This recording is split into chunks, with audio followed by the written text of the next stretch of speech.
Poker is the best. I've already played a bunch with my friends. It's hard, though. Every time I think I have it, like somebody comes along and steals the pot.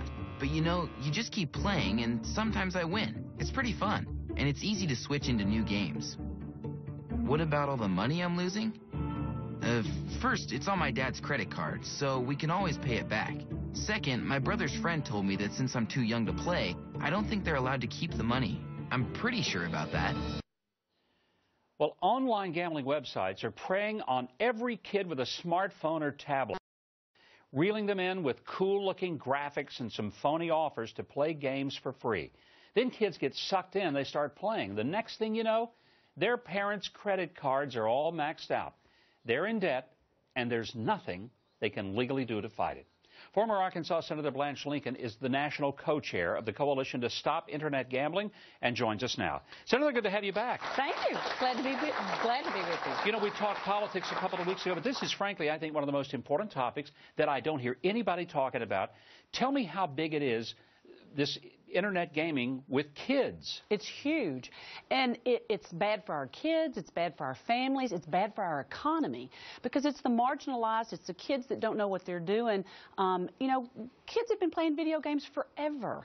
You know, my boys, my husband Steve and I, we worked hard to follow the guidelines for age-appropriate things, but the fact is they're used to doing this, and so when they get on, they don't realize it sometimes. Then all of a sudden they grab a parent's phone, they get into it, the credit card.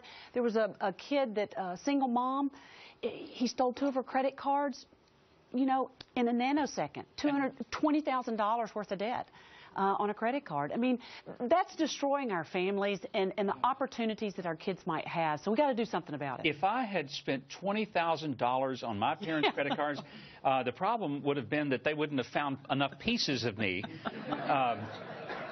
Is there any way to police this, to stop it, to give parents any control so their kids can access this stuff? That's the difficult part here, is because of the Internet, the FBI has told us that it's a real problem, particularly for organized crime, for terrorist activities, being able to launder money.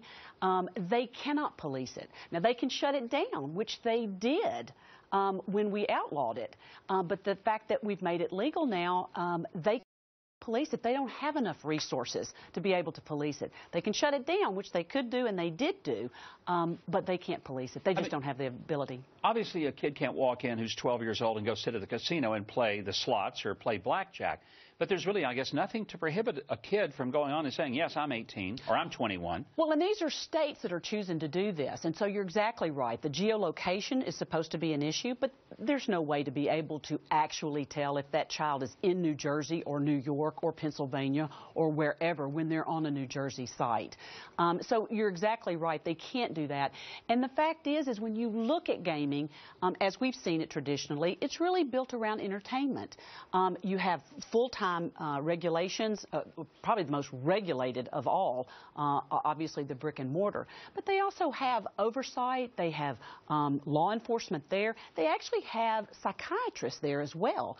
When they see someone that they know is getting in over their head, that may have had too much to drink, then they have the ability to come in and actually get that individual pointed in the right direction, which may be out the door for the time being. But there's a lot more to be, and not to mention the jobs that we talk about, from the restaurants, from the shopping, to the shows, and all of the other things that are really combined with brick and mortar gambling. Now, if somebody commits fraud on their credit card, we are kind of told that we're limited up to a $50 liability. Is that not applicable to this? It is not.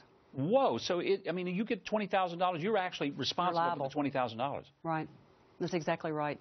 It is a dangerous thing, Governor. It really is, for our families, for our nation, and as I said, for our economy. And we've got to do something, so we're fighting back. Tell me what the coalition wants to do. Is it to pass a law? Is it just to bring awareness? Is it to go after the bad guys? All of those. All of the above. All of the above. The first thing that we'd really like to do is bring an awareness. I know there's multiple families out there that watch. Folks who really want to get us on the right path, both with our families and our economy. And so what we're trying to do is we've got a piece of legislation, bipartisan, in both the House and the Senate. It's pretty amazing. That basically says we're going to take a timeout. Yeah. We're going to go back to what the law was for almost 6 decades, and we're going to go back to the original interpretation of the Wire Act. And the bill is Restore the Wire Act.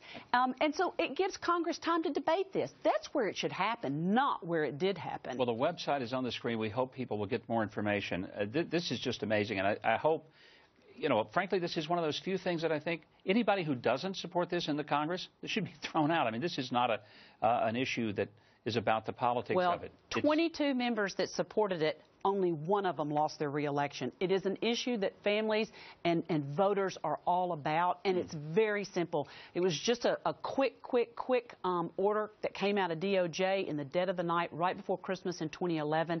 It needs Congress's oversight. It needs to go back to where we were and start again and make sure that we're doing things right. Absolutely. Senator, thank you for joining us. Great to have you here.